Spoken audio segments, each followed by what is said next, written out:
দুইটা ইম্পর্টেন্ট বিষয় নিয়ে আমাদের কথা বলার আছে। প্রথম বিষয়টা হচ্ছে, আমরা ইতিমধ্যে খবর পেয়েছি যে বাংলাদেশের প্রায় পনেরোটি ব্রিজে যে টোল দেওয়ার যে ব্যবস্থাটি, এইটি বন্ধ করে দেওয়া হয়েছে স্টুডেন্টদের কথা বলে। আমাদের জায়গা থেকে স্পষ্ট বার্তা, এটি রাষ্ট্রের একটি যে আয়, এই আয়ের একটি অংশ এই ব্রিজগুলোতে যে টোল দেওয়ার বিষয়টি।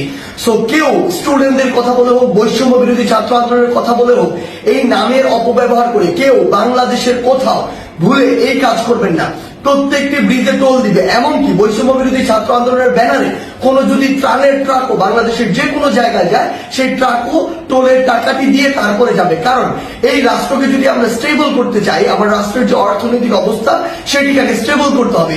কিন্তু ক্ষমতার অপব্যবহার করার যে নোংরা সংস্কৃতি ছিল এত বছর ধরে, এখন আপনি যদি সামান্য কিছু একটি অস্থিতিশীল অবস্থা দেখে আবার সেই ক্ষমতার অপব্যবহার করেন এবং আপনার কথা মতো কোনো একটি জায়গায় ব্রিজে টোল দেওয়া বন্ধ করে দেন, কিংবা কোনো একটি স্টিকার দেখে পার হয়ে যান, এটিকে আমরা কোনোদিনও সমর্থন করি না।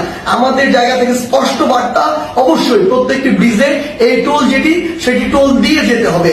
এবং আরেকটি হচ্ছে যেটি, যখন এই ব্রিজে কোনো একটি গাড়ি এভাবে ত্রাণের কথা বলে বা অন্য কোনো প্ল্যাটফর্মের কথা বলে টোল ছাড়া চলে যাচ্ছে, আরো অনেক গাড়ি আসলে টোল ছাড়া এইভাবে ওই গাড়ির সাথে চলে যাচ্ছে। এই যে অপসংস্কৃতিটি কিংবা ক্ষমতার অপব্যবহারের যে নোংরা বিষয়টি, এটি আমরা